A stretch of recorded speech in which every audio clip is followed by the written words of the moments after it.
शालिनं चिदचिदिव्याप्तं च दिव्याकृतिं जीवेशाक्षरमुक्तकोटिसुखदं नैकावताराधिपम् ज्ञेयं श्रीपुरुषोत्तमं मुनिवरेर्वेदादिकीर्त्यं विभुं तं मूलाक्षरयुक्तमेव सहजानन्दं च वन्दे सदा। सहजानंद स्वामी महाराजनी जय। अक्षर पुरुषोत्तम महाराजनी जय। भगतजी महाराजनी जय। शास्त्री जी महाराजनी जय। योगी जी महाराजनी जय। प्रमुख स्वामी महाराजनी जय। નીલકંઠ વર્ણીના વન વિચરણની 15 દિવસની પારાયણમાં આપણે લગભગ મધ્ય પહોંચેલા છીએ. એની અંદર વર્ણીના જે ચરિત્રો આપણે જોતા ગયા એમાં એક સાથે ઘણું બધું આ વર્ણી પોતે આપણને સમજાવી રહેલા છે. જ્યારથી પોતે અયોધ્યામાંથી નીકળ્યા ત્યારથી જ એમના જીવનની અંદર જે કંઈ બધી એમની દ્રઢતાઓ, એમના સંકલ્પો, એ બધું આપણને એ દેખાતું રહ્યું છે. શ્રીપુરની અંદર પોતે સર્વપ્રથમ પધાર્યા. ત્યાં આગળ પણ એમણે જે સિંહને વશ કર્યો અને મઠની જે મહંતાઈ ઠુકરાવી એની ઉપરથી આપણને એમની નિર્ભયતા અને નિસ્પૃહિતાનો ખ્યાલ આવે છે. ત્યાર પછી ત્યાંથી પોતે બદ્રીનાથની અંદર પધાર્યા અને એ બદ્રીનાથની અંદર એમણે સતયુગના તપસ્વી સંતો આ કળિયુગની અંદર પ્રગટ કરવાનું વરદાન આપ્યું, એની પણ વાત આપણે જોયેલી. ત્યાર પછી ત્રેતાયુગને અહિંસક યજ્ઞો પણ કરવાનું વચન આપ્યું, એ પણ આપણે જોયું. એના પછી દ્વાપર યુગને ધર્મ સહિત ભક્તિ એ પણ હું બધા લોકોની અંદર પ્રવર્તાવીશ, એ જે વરદાનની વાત વર્ણી એમને કરી એ પણ આપણે પોતે જોયેલી. તો આ રીતે આ ત્રણેય યુગોને એમણે જે નવજીવન આપ્યું એ પણ આપણે જોયું. અને કેવા ધર્મ નિયમયુક્ત હરિભક્તો એ વર્ણીએ પોતે તૈયાર કર્યા એ પણ વાત આપણે સાંભળેલી કે સુરા ખાચર જેવા આવી રીતે નૈષ્ઠિક બ્રહ્મચર્ય વ્રતધારી હરિભક્તો, રાજબાઈ જેવી સ્ત્રી હરિભક્તો કે જેણે પણ આખી જીવન પર્યંત એવી પ્રકારનું બ્રહ્મચર્ય પાળ્યું કે એમના મૃતદેહને પણ અગ્નિ સ્પર્શે નહીં. પછી તો ગોપાળાનંદ સ્વામી જેવા કોઈક મોટા સદગુરુએ કહ્યું ત્યારે એમનો મૃતદેહ એ પોતે અગ્નિ સંસ્કાર પામ્યો. પણ આવી પ્રકારે એ વર્ણીએ પોતે બધા કાર્યો આગળ જતા કર્યા, એની કથાઓ આપણે સાંભળી. ત્યાંથી વર્ણી પોતે કાળ ભૈરવની પાસે એને પણ હનુમાનજીની સહાયતાથી એમણે પરાસ્ત કર્યો, એ પણ વાત આપણે જોયેલી. આગળ ચાલતા ચાલતા એ પોતે હિમાલયની અંદર રસ્તો ભૂલ્યા અને એ વખતે હિમાલયે ભગવાનના જે મનુષ્ય ચરિત્રો એને કેવી રીતે સમજવા એની પણ વાત આપણને સમજાવી કે ભગવાન આ પૃથ્વી ઉપર ક્યારેક આવે એ વખતે આવો પૂર્ણ મનુષ્ય ભાવે બતાવતા હોય. માર્ગ ઘણીવાર ભૂલી ગયા હોય એવું આપણને બતાડે, પરંતુ અનેકને સાચા માર્ગે લાવતા હોય છે. જેમ લાલજી સુથારને શેખપાટથી લીધા અને એ વખતે ગયા હતા તો પોતે મહારાજને માર્ગ બતાવવા, પણ શ્રીજી મહારાજ એમને કલ્યાણનો માર્ગ બતાવી દીધો. તો આવી ભગવાનની મનુષ્ય લીલાઓ એને પણ આપણે જોઈ. ત્યાંથી આગળ શ્રીજી મહારાજ એ પોતે હિમાલયની પર્વતમાળાઓમાં પુલ્હાશ્રમની અંદર પહોંચ્યા. ત્યાં આગળ એમણે જે કઠિન તપશ્ચર્યા કરી એની પણ વાતો આપણે સાંભળી.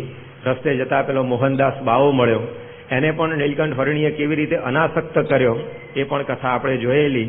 કે ભગવાન અને સંતની આ રીત હોય છે કે એમના સિવાય બીજે ક્યાંય આપણને પોતે બંધન થવા દેતા નથી. જેમ રવજી સુથારને પરણાવીને પણ આવી રીતે સુખ સંસારનું લેવા દીધું નહીં અને છેલ્લે વળી પાછો સાધુ થઈ ગયો. તો આ રીતે ભગવાન અને સંત એ જે કોઈ એમના આશ્રય આવે છે એને કોઈ ઠેકાણે બંધાવા દેતા નથી, એ પણ આપણે જોયું. અને છેલ્લે ગઈકાલે ગોપાળ યોગી પાસે એમણે જે અષ્ટાંગ યોગ સિદ્ધ કર્યો અને ગોપાળ યોગીએ દેહ મૂકતા પહેલા વર્ણીને જે પંચરત્નનો ગુટકો એ ભેટમાં આપ્યો એ કથા પણ આપણે સાંભળેલી. અને આ રીતે ગોપાળ યોગીનો મોક્ષ કરીને હવે વર્ણી પોતે ત્યાંથી પૂર્વ દિશાની અંદર ચાલ્યા અને એ વખતે આદિ વારાહ તીર્થની અંદર એ વર્ણી પોતે પહોંચ્યા. ત્યાં આગળ પણ એમણે પોતે દર્શન કર્યા. ત્યાંથી પછી પોતે કેટલાક દિવસ રોકાઈને ઉત્તર કાશી કે જેને પોખરા તરીકે પણ ઓળખવામાં આવે છે ત્યાં આગળ એ પોતે પહોંચ્યા.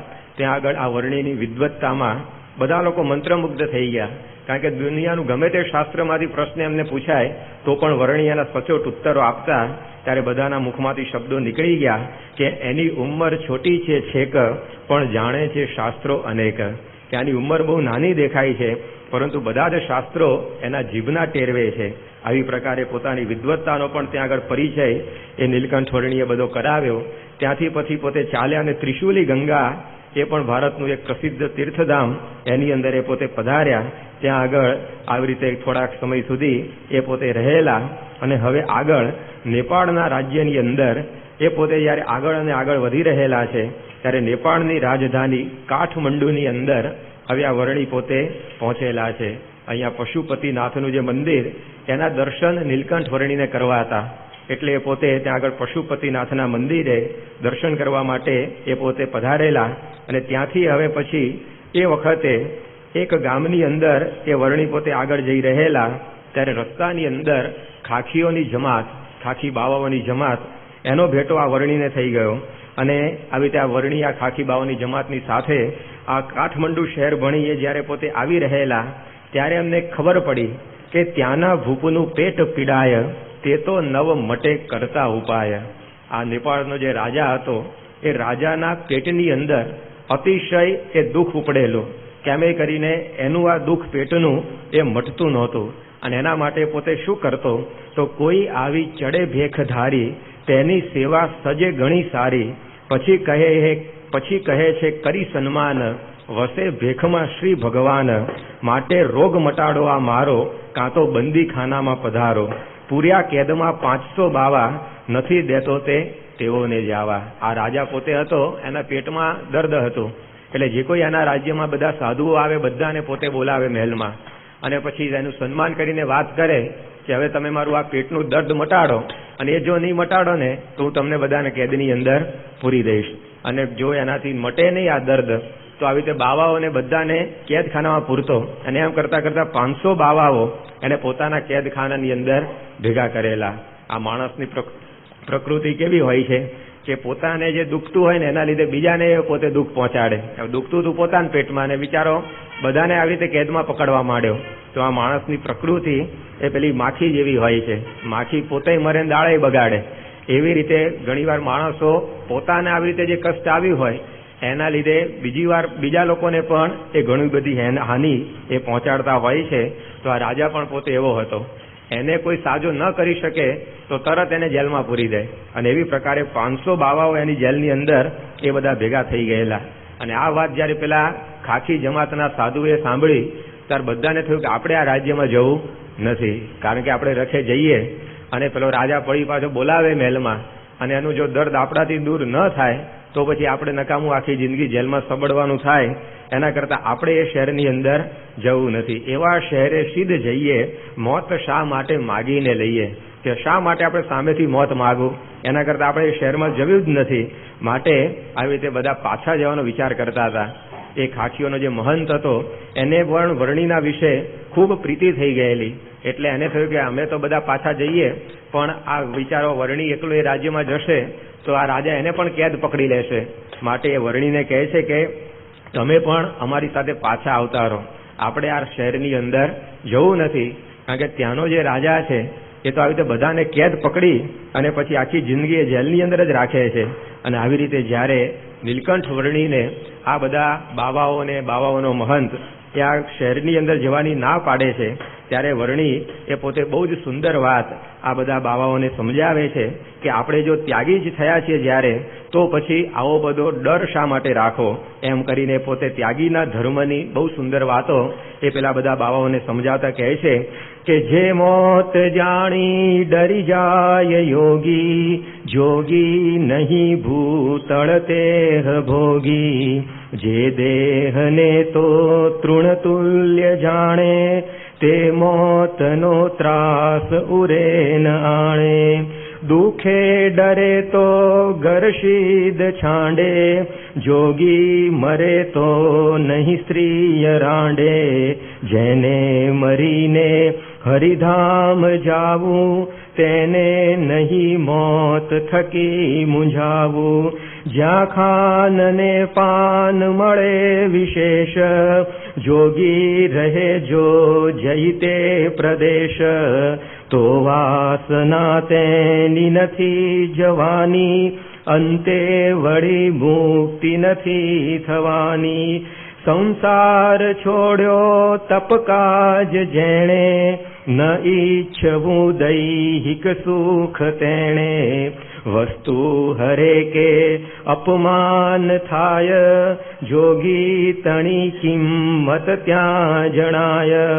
જો આપણું ત્યાં અપમાન થાશે, તો આપણું શું જર જોખમાશે. જો આપણા તે તનને તજાવે, તથાપિ આત્મા નહીં હાથ આવે. માટે સીધો માર્ગ સિદ્ધ મેલો, ચાલો તહા ત્રાસ નથી રહેલો. થવાનું જે નિર્મિત તે જ થાશે, જવાનું તે જત્ન કરે યજાશે. વર્ણી પોતે સમજાવે છે કે આવી રીતે આપણે જો ત્યાગી થયા છે, તો પછી આપણા અંતરની અંદર આ મૃત્યુનો ત્રાસ ન હોવો જોઈએ. કારણ કે દુઃખે ડરે તો ઘર સિદ્ધ છાંડે. જો દુઃખથી જ ડરવાનું હોય તો પછી ઘર શા માટે આપણે મૂકવું જોઈએ? અને જોગી મરશે તો એની પાછળ કંઈ કોઈ રાંડવાનું છે નહીં. માટે આપણે આવી રીતે આવો ભય રાખવો ના જોઈએ. અને વળી વર્ણી પોતે સમજાવે છે કે આપણે તો આત્મા છીએ, અને આત્મા તો એ ક્યારેય મરતો નથી. કદાચ રાજા આપણું મારશે તો શરીરને મારી કાઢશે, પરંતુ આત્મા તો ક્યારેય મરતો નથી. તો શા માટે આપણે આવો ડર રાખવો જોઈએ? માટે ચાલો, ભગવાને જે નિર્મિત કર્યું હશે એ અવશ્ય થશે, અને જે ભગવાને નિર્માણ નથી કર્યું એ ઘણા બધા યત્ન કરવામાં આવશે તો પણ થવાનું નથી. અને આવી પ્રકારે વર્ણીએ આ બધા જે બાવાઓ હતા એમને આવો ત્યાગીનો ધર્મ સમજાવ્યો. એમના જીવનની અંદર આ કેટલું બધું દ્રઢ આત્મજ્ઞાન હશે કે મૃત્યુનો પણ લેશ ડર એ વર્ણીને લાગતો નથી. બાકી સામે જ મૃત્યુ દેખાતું હોય છતાં પણ આ વર્ણી પોતે પાછા પડતા નથી, કારણ કે એવું આત્મજ્ઞાન એમણે સિદ્ધ કરેલું. આપણા શરીરનો નાશ એ જ્યારે આપણું મૃત્યુ થાય ત્યારે થતો હોય છે, પરંતુ આત્મા છે એ તો ક્યારેય નાશ પામતો નથી. એ આત્મજ્ઞાનની વાતો એ વર્ણી આપણને બધાને સમજાવે છે. ભગવદ્ ગીતામાં જેમ લખ્યું કે નૈનમ છિંદંતી શસ્ત્રાણી, નૈનમ દહતી પાવકઃ, ન ચૈનમ ક્લેદયંત્યાપો, ન શોષયતી મારુતઃ. કે આત્મા કેવો છે તો એને શસ્ત્રો કાપી શકતા નથી, એને અગ્નિ બાળી શકતો નથી, એને પાણી પલાળી શકતો નથી, અને વાયુ એને સૂકવી શકતો નથી. ન હન્યતે હન્યમાને શરીરે. શરીરનો નાશ થવા છતાં પણ આત્માનો ક્યારે નાશ થતો નથી. આવું જ્યારે આત્મજ્ઞાન આવે ત્યારે આ મૃત્યુના ભયથી એ માણસ પોતે મુક્ત થતો હોય છે. આત્મજ્ઞાન જો હોય તો ક્યારેય પણ એને આ મૃત્યુનો ભય એ અડી શકે નહીં. વર્ણી પોતે એવા આત્મજ્ઞાની હતા. અખંડ પોતે એ પોતાના આત્માનું અનુસંધાન રાખતા, અને એને કારણે એ વર્ણી કહે છે કે આપણે બધા સામે એ રાજ્યની અંદર જરૂર જઈએ, કારણ કે મરશે તો દેહ મરશે, આત્મા મરવાનો નથી. આજે મનુષ્ય માત્ર એ પોતે આ મૃત્યુથી ડરી રહ્યો છે. એનાથી છૂટવા પોતે બધી ગોળીઓ ખાય, વિટામિન્સ ખાય, આ તે બધું કર્યા કરે છે, પરંતુ એ તો અવશ્ય બનનારી ઘટના છે. એનાથી જો મુક્ત થવું હોય તો આ એક ઉપાય છે કે આત્મજ્ઞાન આપણા જીવનની અંદર આવવું જોઈએ. એને પછી ક્યારે મૃત્યુનો ભય લાગતો નથી. એકવાર સિકંદર અહીંયા હિન્દુસ્તાન ઉપર ચઢાઈ કરવા માટે આવેલો, અને ઘણું બધું ઝવેરાત લૂંટી અને પાછો જઈ રહેલો પોતાના દેશની અંદર. રસ્તામાંથી એ પસાર થતો હશે ત્યારે બરાબર રસ્તાની વચ્ચોવચ એક દંડામીસ નામનો સંન્યાસી એ પોતે ભગવાનના ધ્યાનમાં મસ્ત બનીને બેઠેલો. એટલે એની સેના જ્યારે ત્યાંથી પસાર થવાની થઈ એ વખતે કેટલાક સૈનિકો એને આવીને કહ્યું કે લ્યા તું ઊભો થઈ જા, અમારી પાછળ અમારો શહેનશાહ એ પોતે આવી રહ્યો છે. ત્યારે એણે કહ્યું કે કોણ શહેનશાહ? કે સાચો શહેનશાહ તો અમે છીએ. કે ત્યારે પેલા થયું સૈનિકોને કે આ બે લંગોટીનો માલિક, ઝૂંપડીનો માલિક, અને પોતાને કેમનો રાજા કહેતો હશે. એટલે વધારે જીબાજોડી કરવાનું ઉચિત લાગ્યું નહીં, પણ એમણે ફરી વાર કહ્યું કે તું ખસી જા, હમણાં પાછળ અમારા રાજાની સવારી આવે છે. પણ પેલો એકનો બે થાય નહીં, એ ત્યાં જ બેસી રહ્યો. એટલામાં તો સિકંદર પોતે ત્યાં આગળ આવી ગયો, અને એણે કહ્યું કે તું અહીંયાથી ખસી જા, અમારે આ રસ્તા ઉપરથી પસાર થવાનું છે. ત્યારે પેલાએ ના પાડી. એ વખતે પછી સિકંદર એકદમ ક્રોધમાં આવી ગયો, અને એણે કહ્યું કે હવે જો તું અહીંયાથી ઊભો નહીં થાય તો આ તલવારે કરીને તારું માથું ઉડાડી દઈશ. ત્યારે એણે કહ્યું કે હિન્દુસ્તાનનો સાધુ તો માથા વગર જ જીવતો હોય છે. કે પેલા થયું કે આ બધા ખવીસ જેવા હશે શું આ માથા વગરના? પરંતુ પછી એણે કહ્યું કે અમારા સાધુઓ તો પોતાનું શરીર છે ને એને પોતાનું સ્વરૂપ માનતા જ નથી. તારી તલવાર ચાલશે તે મારા શરીર ઉપર ચાલશે, પણ અમારો જે આત્મા છે ને એને જ અમે અમારું સાચું સ્વરૂપ માનીએ છીએ. અને એ આત્મા એ તારી તલવારથી કંઈ કપાવાનો નથી. પેલાને આશ્ચર્ય થયું કે ઉઘાડી તલવારનો પણ આને ડર નથી. ત્યારે આવી પ્રકારના આત્મજ્ઞાની સાધુઓ કે આ ભારત વર્ષની અંદર હતા, એ વર્ણિના જીવનની અંદર આપણને પણ દેખાય છે કે મૃત્યુનો એમને લેશ પણ ત્રાસ નથી. 1985ની અંદર જ્યારે પરમ પૂજ્ય સ્વામી શ્રી લંડન પધારવાના હતા, એ વખતે થોડાક જ સમય પહેલા કનિષ્ક નામનું વિમાન એ ત્રાસવાદે ફૂંકી મારેલું અને એની અંદર જેટલા કે 545 કેટલા ઉતારુઓ હતા, બધા જ આવી રીતે મધ દરિયે ડૂબી ગયેલા, કારણ કે પ્લેન ઉપર તૂટી ગયું અને બધા જ આવી રીતે મરી ગયા. એટલે પછી બધા લંડન હરિભક્તોએ સ્વામીને વાત કરી કે સ્વામી, હવે તમે એર ઇન્ડિયાની ફ્લાઇટમાં નહીં આવતા, કોઈક બીજી ફ્લાઇટમાં આવજો, કારણ કે આ બધી ફ્લાઇટો એર ઇન્ડિયાની તો જોખમમાં છે, આ બધી ત્રાસવાદીઓ ધમકીઓ આપી છે, તો તમે કોઈક બીજી ફ્લાઇટની અંદર આવો. ત્યારે સ્વામીએ કહ્યું કે આપણે તો જે બુકિંગ થઈ ગયું છે એ પ્રમાણે જ આવશું, કે મહારાજ આપણી રક્ષામાં છે, આપણને કંઈ થવાનું નથી. અને એ પોતે સ્વામી એ જ જે ફ્લાઇટ હતી એની અંદર જ પોતે લંડન પધાર્યા. કોઈ મૃત્યુનો ભય એ એમના જીવનની અંદર એ હતો નહીં. કેટલા બધા પોતાની ટિકિટો બધી કેન્સલ કરાવી નાખી કે અમે એના મોડા જઈશું, પણ આપણે મોતના મુખમાં જવું નથી. પણ સ્વામીના જીવનની અંદર આવી નિર્ભયતા. 1990 કે 91ની સાલમાં સ્વામી શ્રી અમેરિકામાં હતા અને એ વખતે કોઈક છોકરાએ આવીને સ્વામીને વાત કરી કે નોસ્ટ્રાડેમસ બહુ મોટો જ્યોતિષ શાસ્ત્રી છે ને, એણે સ્વામી આગાહી એવી કરી છે કે 94 કે 95ની સાલમાં પૃથ્વીનો પ્રલય થવાનો છે. ત્યારે સ્વામી સહેજે બોલ્યા કે અમે તો પહેલેથી જ આત્યંતિક પ્રલય કરીને બેઠા છીએ, ખાલી પૃથ્વીનો નહીં, આનંદ બ્રહ્માંડનો પ્રલય કરીને બેઠા છે, બધું રાખ કરીને. ત્યારે આવી પ્રકારની એમની સ્થિતિ કે કોઈ પણ પ્રકારનો આ મૃત્યુનો ભય એ એમના જીવનની અંદર પણ નથી, કારણ કે એવું આત્મજ્ઞાન એ સ્વામીના જીવનની અંદર એ બધું દ્રઢ થયેલું છે. તો વર્ણી અહીંયા પણ એ જ સમજાવે છે આ બધા બાવાઓને કે આપણે જો આપણું સ્વરૂપ આત્મા માનીએ તો પછી શા માટે આ દેહની મમતા એ આપણા જીવનની અંદર રાખવી જોઈએ. અને વર્ણી કહે છે કે થવાનું જે નિર્મિત તે જ થાશે, જવાનું તે જત્ન કરે જ આશે. જે થવાનું હશે તે ગમે તેટલું આપણે બચવા જઈશું તો પણ થશે જ, અને જે નહીં જ થવાનું હોય એના માટે આપણે ગમે તેટલું આવી રીતે કરશું તો પણ એ પ્રાપ્ત નહીં થાય. સંસ્કૃતની અંદર બહુ એક સુંદર વાત પંચતંત્રમાં લખી છે કે અરક્ષિતમ તિષ્ઠતિ દૈવ રક્ષિતમ, સુરક્ષિતમ દૈવ હતમ વિનશ્યતિ, જીવતે અનાથોપી વને વિસર્જિત, કૃત પ્રયત્નોપી ગૃહે ન જીવતી. આમાં શું વાત સમજાવી કે જે અરક્ષિત હોય, જેની કોઈ જ રક્ષા કરવા માટે તૈયાર ના હોય ને એવી વસ્તુઓ પણ ભગવાનની કૃપાથી આ પૃથ્વી ઉપર ટકતી હોય છે. અને સુરક્ષિતમ, જે વસ્તુ એકદમ સુરક્ષિત હોય છતાં પણ દૈવ હતમ વિનશ્યતિ, છતાં પણ જો ભગવાનની ઈચ્છા ના હોય ને તો ત્યાં પણ એનો નાશ થઈ જાય છે. અને પછી દ્રષ્ટાંત આપે છે કે જીવતે અનાથોપી વને વિસર્જિત, વનની અંદર છોડી મૂકવામાં આવેલું અનાથ બાળક એ પણ ભગવાનની કૃપાથી ઘણીવાર જીવી જાય છે. અને કૃત પ્રયત્નોપી ગૃહે ન જીવતી, અને ઘણો બધો બચાવનો પ્રયત્ન કરવા છતાં પણ ઘરની અંદર માણસો મરી જાય છે. વનમાં એકલું અટુરું બાળક જીવી જાય જંગલી જનાવરોની વચ્ચે, અને ઘરની અંદર કેટલાય બધા ડોક્ટરોની વચ્ચે માણસ પોતે ઉપડી જાય. માટે જે નિર્મિત હોય ને એની અંદરથી કોઈ બચી શકતું નથી. શકુંતલાની કથાઓ આપણા બધા શાસ્ત્રોમાં આવે છે કે એ પોતે વિશ્વામિત્રને મેનકા થકી ઉત્પન્ન ન થઈ, પરંતુ વિશ્વામિત્ર પછી પસ્તાયા કે હું તો આ તપ કરવા આવેલો અને અપ્સરાની અંદર મોહ પામી ગયો, આ રીતે સંતાન ઉત્પન્ન થઈ ગયું. એટલે પોતે એ શકુંતલાને લેવા રહ્યા જ નહીં, નીકળી ગયા. તો પેલી મેનકાને કંઈ એની પડી નહોતી, એ વળી પાછી જતી રહી સ્વર્ગલોકની અંદર. અને આ જે બાળકી હતી એ શકુન નામના પક્ષીઓની છાયાની અંદર પોતે મોટી થઈ, માટે એનું નામ શકુંતલા પડ્યું. તો વાત કરી કે જીવતી અનાથોપી વને વિસર્જિત, વનની અંદર માતા પિતા છોડીને જતા રહ્યા તો પણ એ પોતે આવી રીતે મોટી થઈ ગઈ. અને આવી રીતે કેટલા બધા રાજાઓ આપણે જોઈએ છીએ, મોટા માણસો, બધા નાના માણસો જોઈએ છે કે કેટલા બધા દવા દારૂ કરવા છતાં પણ મરે છે. તો મહારાજ આપણને સમજાવે છે કે આવી પ્રકારે જો જ્ઞાન આપણને પ્રાપ્ત થયું હોય તો મૃત્યુનો ત્રાસ અંતરમાં રહે નહીં, એનો ભય આપણા અંતરમાંથી નીકળી જાય. બાકી જેમ જેમ ઉંમર વધતી જાય ને એમ એમ માણસને આ ભય બહુ સતાવતો હોય છે. મરવું કોઈને ગમતું હોતું નથી. એકવાર એક ડોશીમાં એનો દીકરો રહેતા હતા ગામની અંદર. એમાં દીકરાને બિચારાને કંઈક અણુતાર તાવ આવ્યો અને શરીર એટલું બધું ધગ્યા કરે કે ઉતરે જ નહીં તાવ. પછી રાત પડી ત્યારે ડોશીમાએ એનો ખાટલો અંદર રાખ્યો કે દીકરો આવી રીતે માદો છે ભલે અંદર સૂતો, અને એ ડોશીમાં પોતે બહાર ઓસરીમાં સૂતા. હવે રાત્રે લગભગ 1-2 વાગ્યાનો સમય થયો હશે અને ગામમાંથી કોકનો પાડો છૂટી ગયો અને એ ફરતો ફરતો આ ડોશીના ઘર આગળ આવીને ઉભો રહ્યો. હવે એને ખંજવાળ આવતી હતી માથાની અંદર. એટલે આપણે જોઈએ છીએ કે ઢોરને ખંજવાળ આવે તો કંઈક એવો ખાટલો પડ્યો કે ભીસ હોય ત્યાં પોતાનું માથું ઘસે. તો આ ખાટલો એને જોયો તે પોતે ત્યાં આગળ આવીને પોતાનું માથું એ ખાટલાના પાયે ઘસવા માંડ્યો, પેલી ખંજવાળ મટે ને એટલે. અને ખાટલો હલ્યો પેલા પાડાના આવી રીતે ધક્કાને કારણે.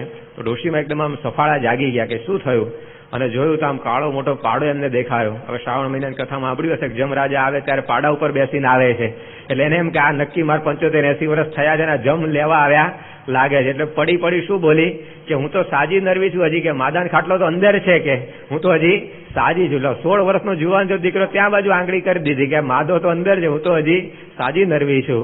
તો આટલી બધી મોટી ઉંમર થઈ ગઈ હોય તો પણ આ જીજીવિષા એ મટતી નથી, અને એને લીધે આ મૃત્યુનો ભય એ અંતરની અંદર રહ્યા જ કરતો હોય છે. ત્યારે આવું જ્ઞાન જો પ્રાપ્ત થઈ જાય તો પછી આ જીવન આખું સુધરી જાય. તો એ વાત વર્ણીએ સમજાવી, અને પછી મહંતને બધાને આ વાત બધી સાચી લાગી.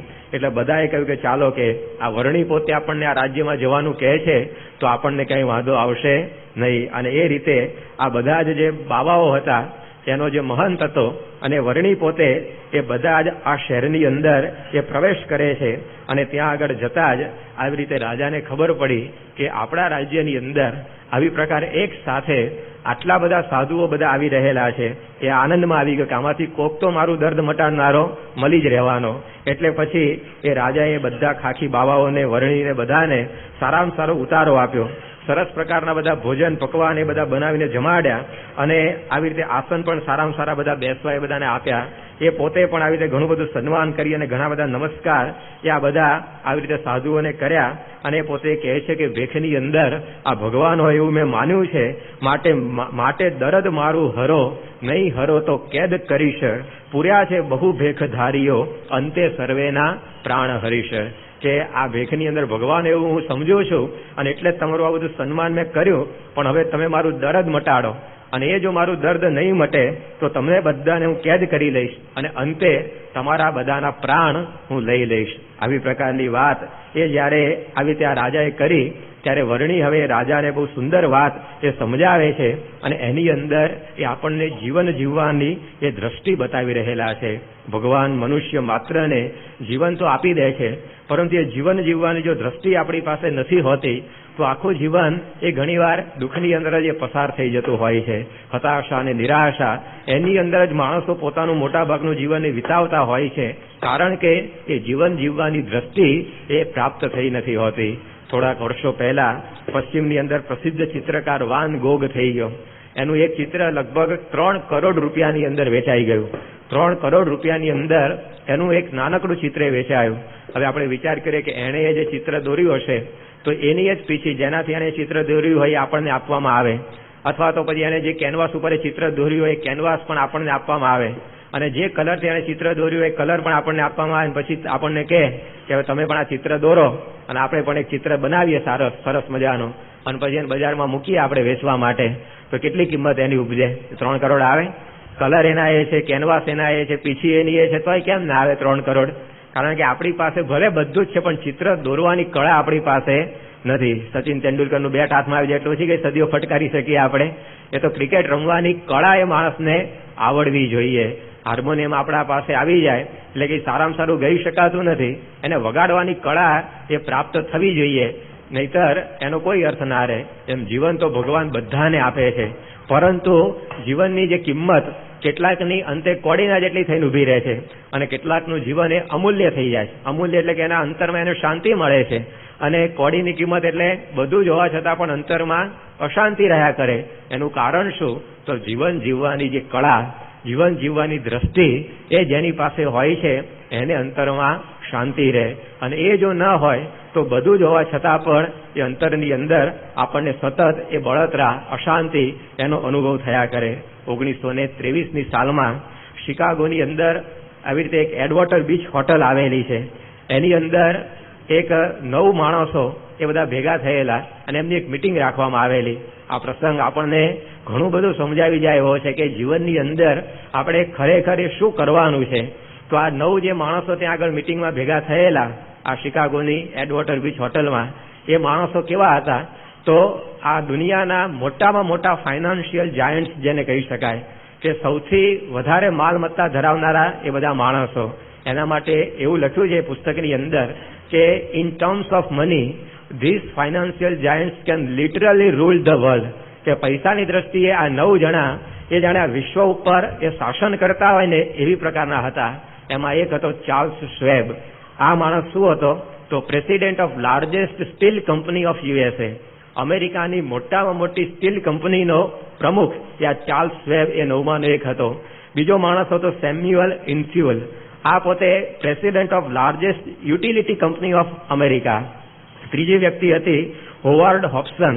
એની પણ આવી રીતે અમેરિકાની અંદર એક બહુ જ મોટી આ સ્ટીલની કંપની હતી. આર્થર ક્યુટન ચોથી વ્યક્તિ હતી. એ પોતે ધ ગ્રેટેસ્ટ વ્હીટ સ્પેક્યુલેટર, કે ઘઉંનો એ મોટામાં મોટો વેપારી એ વખતનો ગણાતો. પાંચમી વ્યક્તિ હતી રિચાર્ડ વ્હિટની. એ પોતે president of New York stock exchange. ન્યુયોર્કનું જે સ્ટોક એક્સચેન્જ છે ને એનો એ પોતે પ્રમુખ હતો. ન્યુયોર્કનું સ્ટોક એક્સચેન્જ એટલે કેવું કહેવાય કે એનો જો પ્રમુખ હોય એને જો છીંક આવે ને તો દુનિયાના અર્થશાસ્ત્રને શરદી થઈ જાય, ન્યુમોનિયા થઈ જાય એવું કહેવાય. એટલું બધું આવી રીતે પાવર એના હાથમાં હોય. આ બોમ્બે સ્ટોક એક્સચેન્જ છે, અમદાવાદ ને વડોદરાના સ્ટોક એક્સચેન્જ તો વિસાતમાં નહીં, દુનિયામાં ન્યુયોર્કનું સ્ટોક એક્સચેન્જ હોય ને એના આધારે એ આખી આ બધી આ પૈસાની બધી પ્રવૃત્તિઓ દુનિયામાં થતી હોય. તો એનો એ પોતે પ્રેસિડેન્ટ હતો. છઠ્ઠી વ્યક્તિ હતી આલ્બર્ટ ફોલ. એ પોતે secretary of interior in Harding's cabinet. President Harding થઈ ગયા અમેરિકાના, એની કેબિનેટની અંદર એ પોતે સેક્રેટરી તરીકે હતો. બીજી વ્યક્તિ હતી જેસી લિવરમોર. એ પોતે the greatest bear in Wall street.